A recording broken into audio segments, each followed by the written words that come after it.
Oke, assalamualaikum warahmatullahi wabarakatuh. Perkenalkan nama saya Isnan Rosyid dengan 3 digit pintar 038, di mana pada kali ini pada praktikum sistem embedded yang kedua, di sini kita akan melakukan praktikum mengenai interrupt pada microcontroller, di mana microcontroller yang kita gunakan pada kali ini sama seperti yang kemarin, yaitu STM32 dan USB32.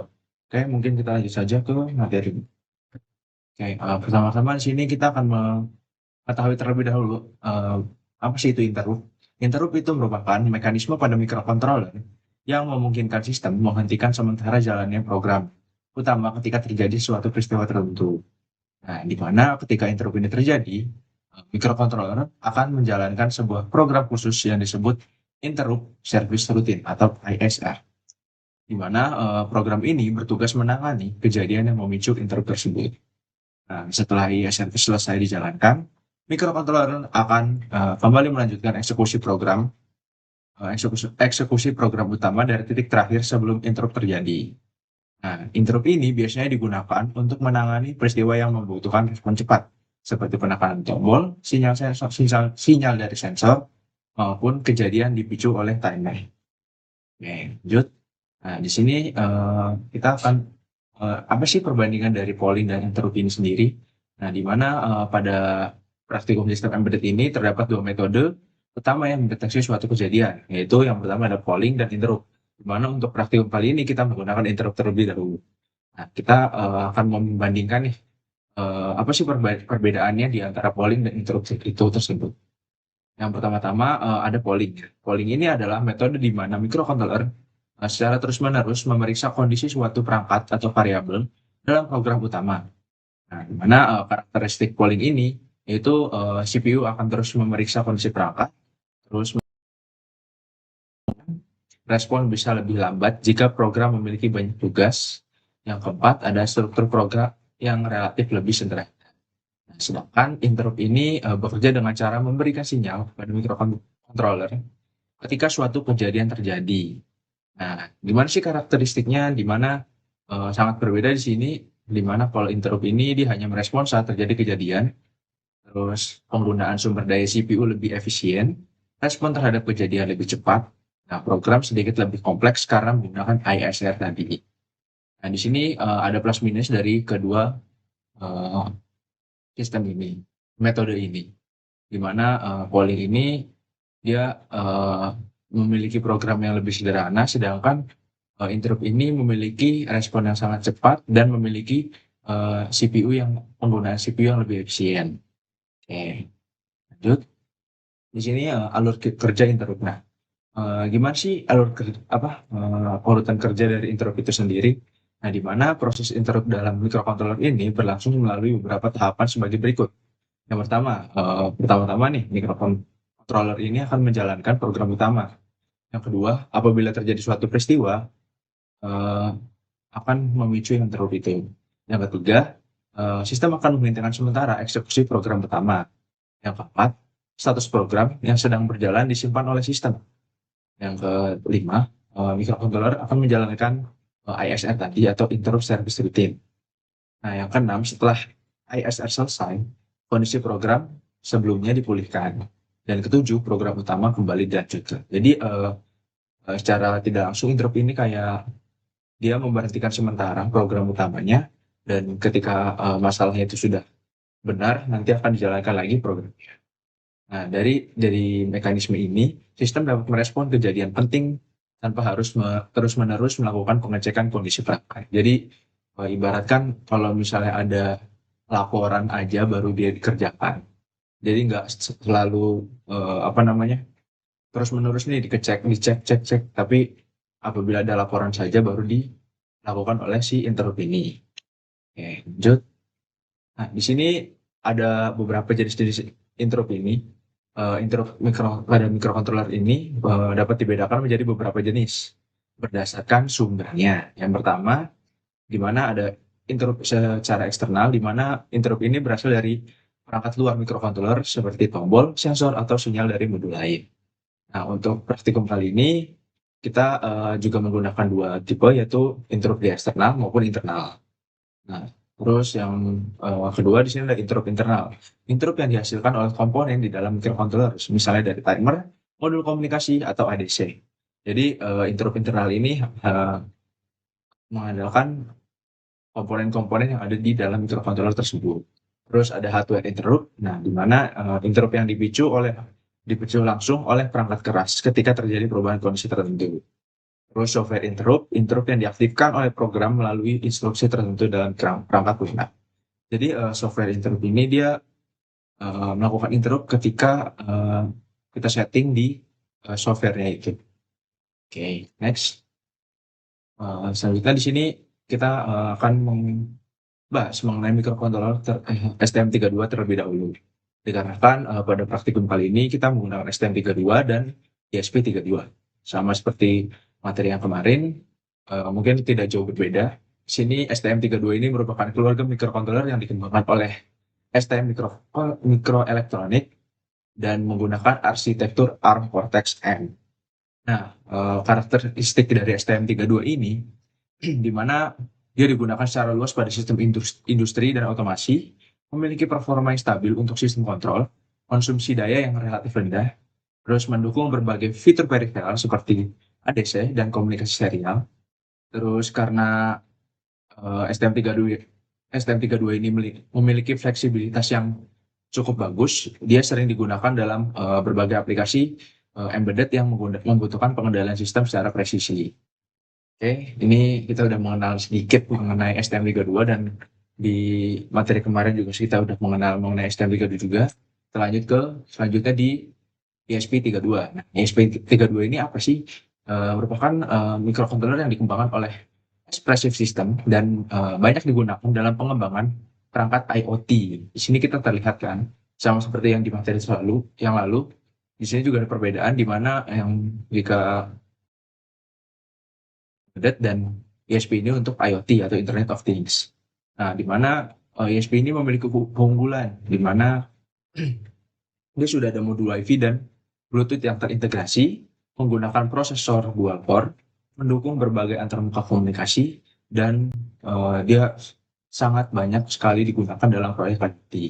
Dikarenakan keunggulan tadi yaitu punya modul Wi-Fi dan Bluetooth. Oke, karena kemampuannya dalam komunikasi jaringan, ESP32 sangat populer dalam pengembangan perangkat pintar yang terhubung ke internet atau IoT. Oke, lanjut. Nah, di sini kita mengenal timer yang ada pada STM32 maupun ESP32. Pertama, di sini ada timer pada STM32, merupakan komponen penting yang digunakan untuk mengatur waktu dalam sistem embedded. Di mana beberapa jenis timer ini, yang pertama ada basic timer yang digunakan untuk fungsi timing sederhana. Yang kedua, general purpose timer yang dapat digunakan untuk berbagai fungsi seperti PWM dan input capture. Yang ketiga ada advanced timer yang mendukung pengendalian PWM yang lebih kompleks. Di mana konfigurasi timer ini biasanya melibatkan beberapa parameter seperti prescaler, counter, dan auto reload register. Terus timer juga dapat digunakan untuk menghasilkan interrupt secara periodik. Oke. Selanjutnya kita mengenal timer pada ESP32. Nah, timer pada ESP32 ini memiliki fitur hardware timer yang dapat digunakan untuk menghasilkan interrupt juga. Hampir sama fungsinya dengan tadi STM32, menghasilkan interrupt berdasarkan interval waktu tertentu. Nah, di mana pada timer pada ESP32 ini memiliki beberapa karakteristik seperti yang pertama menggunakan counter 64 bit, memiliki prescaler untuk mengatur kecepatan hitungan, dapat memicu interrupt secara periodik, di mana timer ini sering dimanfaatkan dalam berbagai aplikasi seperti pengatur waktu, pemrosesan sinyal, standard time, dan penjadwalan tugas dalam program. Oke, selanjutnya, nah di sini kita udah mengenal mengenai interrupt yang ada pada microcontroller dan pengaplikasiannya di mana pada STM32 dan ESP32. Di sini kita memiliki kesimpulan di mana interrupt ini merupakan mekanisme penting dalam sistem embedded yang memungkinkan microcontroller merespons suatu kejadian dengan cepat tanpa terus-menerus melakukan pengecekan kondisi perangkat. Dengan memanfaatkan interrupt ini, penggunaan CPU menjadi lebih efisien dan sistem dapat bekerja lebih optimal dalam menangani berbagai peristiwa yang terjadi, di mana pemahaman mengenai interrupt, timer, serta perbedaan metode polling dan interrupt sangat penting dalam pengembangan sistem embedded dan ini. Oke, mungkin itu aja kita di materi kali ini. Mungkin kita akan masuk ke program pertama ini kita ke program ISP terlebih dahulu, di mana untuk ISP ini sendiri, yang pertama ada kita menggunakan eh, interrupt pada internal, di mana interrupt internal ini dia tidak memerlukan perangkat lainnya, dan di program ini mungkin interrupt eksternal di mana dia akan memerlukan perangkat tambahan seperti LED, terus ada button dan sebagainya. Oke, mungkin di sini saya akan menjelaskan programnya terlebih dahulu. Mungkin setelah ini saya akan menjelaskan mengenai eh, hasil praktikum yang sudah saya lakukan. Oke, langsung saja kita di sini untuk di platform I/O ini kita menggunakan library tambahan, yaitu ada Fluid GFX Library dan ada Fluid SSD 1306. Terus juga ada Fluid DHT Sensor, di mana nantinya di ISP32 ini kita akan menggunakan perangkat tambahan, yaitu DHT22 maksud saya, untuk program soal ke nomor 3, di mana pada percobaan kali ini terdapat 5 percobaan. Yang pertama ada ISP32, di mana di ISP32 ini terbagi menjadi 2 lagi, di mana di yang pertama itu dia menggunakan interrupt internal dan yang kedua ini eksternal. Sedangkan untuk yang STM32 juga sama, jadi ada internal dan eksternal, dan satu lagi ini saya menggunakan DHT22, di mana DHT22 ini kita gunakan di ISP32. Nah, untuk program ini kita masuk ke yang tambahan DHT32 aja. Oke, di sini kita menggunakan di platform I/O ini sudah defaultnya ya dari platform I/O ini. Terus ini kita tambah library-nya. Kemudian di sini di main CPP, di mana seperti biasa, seperti yang kemarin juga, main C-nya ini kita ganti jadi CPP, di mana kita menggunakan library Arduino agar bisa terbaca. Oke, di sini kita masukkan library juga dari Adafruit tadi, yang GFX dan SSD 1306, dan library DHT. Terus untuk kita definisi terlebih dahulu, di mana di sini ada button pin 4, ini untuk button, terus LED untuk pin 2, dan untuk DHT-nya ini nantinya kita menggunakan pin 5. Dan tipe DHT-nya ini yaitu DHT22. Terus ini screen wide, screen high. Terus, nah di sini mungkin saya menjelaskan langsung aja ke program kita yang terakhir, variasi, di mana dia menggunakan humidity atau kelembapan dan temperatur atau suhu. Di sini kita menambahkan program ini dikarenakan variasi untuk ditampilkan di dalam OLED. Ya, nantinya juga kita menggunakan OLED ya. OLED ini untuk menampilkan hasil dari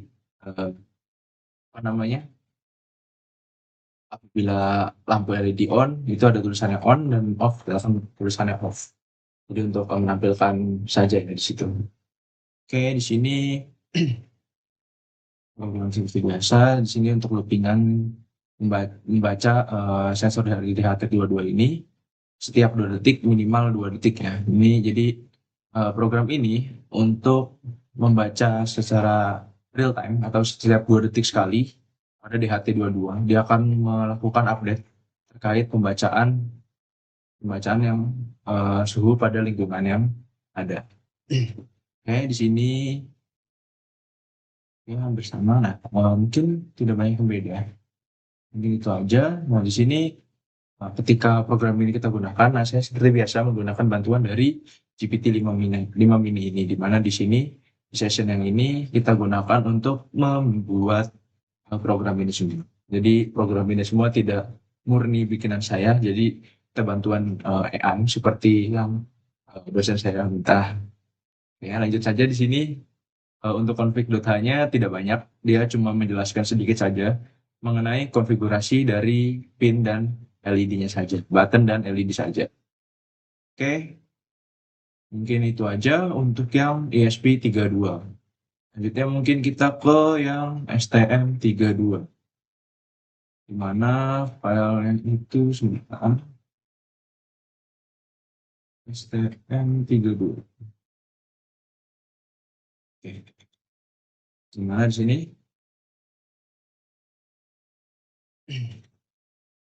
Kita tunggu sebentar. Oke, di sini. Nah, oke. Nah, di sini sudah terlihat ya perbedaannya cukup jauh. Di sini kita menggunakan microcontroller yang kedua, di mana di sini menggunakan STM32. STM32 ini kita hampir sama tadi menggunakan library tambahan, yaitu ada Fluid SSD 306 dan JFX library. Dan di sini di platform IO ini lebih banyak yang kita tulis, di mana di sini ada upload flags, di mana di sini akan setting CPU tab ID, di mana di sini kalau misalnya tidak disetting, dia nantinya akan apa namanya, akan ngaco di bagian ininya ya. Terus di sini, nah ini LED built-in PA0. Jadi di sini untuk LED yang nantinya akan kita nyalakan, kita langsung saja masuk ke sini. Ini harusnya tidak error dikarenakan ini filenya agak sedikit korup kemarin. Nah, ini tidak apa-apa. Lanjut saja sini. Di sini button pin. Nah, di sini ada button di pin PB0, terus LED di ini LED internal ya, bisa 13. Terus nih LED eksternal ada 3 biji. Dimana ini cuma definisi saja, aslinya yang kepake cuma satu. Terus di sini, nah ini define screen wide dan screen height. Ini yaitu konfigurasi untuk OLED. Nah, jadi kita nanti menggunakan OLED, tidak menggunakan LCD. Dikarenakan LCD itu agak kurang jelas ya gambarnya. Di sini kita menggunakan OLED. Oke, di sini LED X dan ISR yang untuk setup. Dan kita menggunakan baud rate-nya itu 115.200. Ini sama seperti tadi di STM32 dan ESP32 menggunakan baud rate yang sama, yaitu 115.200. Oke, selanjutnya di sini konfigurasi LED, active high, active low. Langsung di sini juga untuk button, terus untuk display, ini button ini. Nah, ini untuk di mana di sini update OLED free 500 milisecond. Di mana di sini program untuk mengupdate untuk nilai dari OLED. Di mana di sini dia akan mengupdate ada di sini ada LED pada PC13, terus PA1, PA2, PA3 dan banyaknya button yang dipencet. Di sini nanti akan saya lihatkan untuk hasil dari perhitungannya. Oke, di sini mudah, yes. Mungkin itu aja. Nah, mungkin setelah ini kita akan masuk ke dalam hasil praktikum saya. Oke, langsung saja. Di sini saya sudah ada datanya untuk hasil praktikum saya pada praktikum kali ini. Di mana di sini ada yang ISP internal, ISP eksternal, dan ISP variasi. Terus untuk STM-nya juga ada internal dan eksternal. Mungkin kita mulai dari STM terlebih dahulu. Di sini, oke, kita upload terlebih dahulu. Ini kita upload, kita tunggu. Dan ini sukses sudah ya uploadnya. Dan ketika upload sukses, nah ini saya tidak menambahkan LED apa namanya eksternal lain dan tidak menggunakan OLED dikarenakan saat itu OLED-nya sangat terbatas. Jadi untuk yang STM ini saya tidak menggunakan OLED. Dan di sini kita melihat di sini yang PC13 tadi itu adalah LED internal dari STM32 maupun ISP32. Dan di STM32 ini, LED-nya itu yang berwarna hijau. Dan dia sangat interrupt, dia akan mati, dalam mati, terus nanti akan menyala lagi. Tunggu, nah. Oke, dan dari STM internal mungkin itu. Oke, kita lanjut ke yang STM32 yang eksternal. Oke, di sini. Nah, di sini kita upload lagi seperti yang tadi. Kita di sini sudah menggunakan apa namanya OLED, dan di sini terlihat ya, eh, di belakang sini ada button dan ada LED, dan di sini LED-nya ini karena apa namanya kabelnya ada yang kendor, jadi udah saya coba juga berkali-kali dan ternyata emang masalahnya antara di breadboardnya ataupun di kabelnya. Soalnya pembacaan di sini itu sudah sama dengan yang ada di apa namanya yang PC13 ini, dan dia on off-nya gantian aja ya.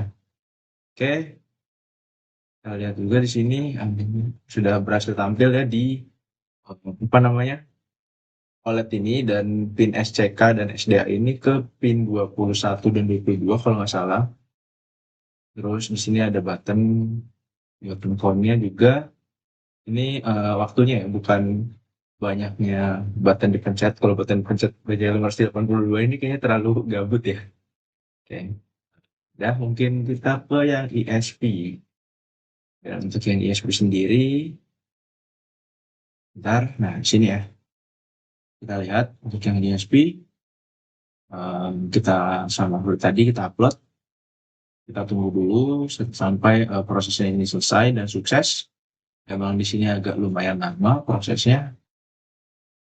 Ini sudah sukses. Selanjutnya kita ke hardware-nya di sini. Bentar.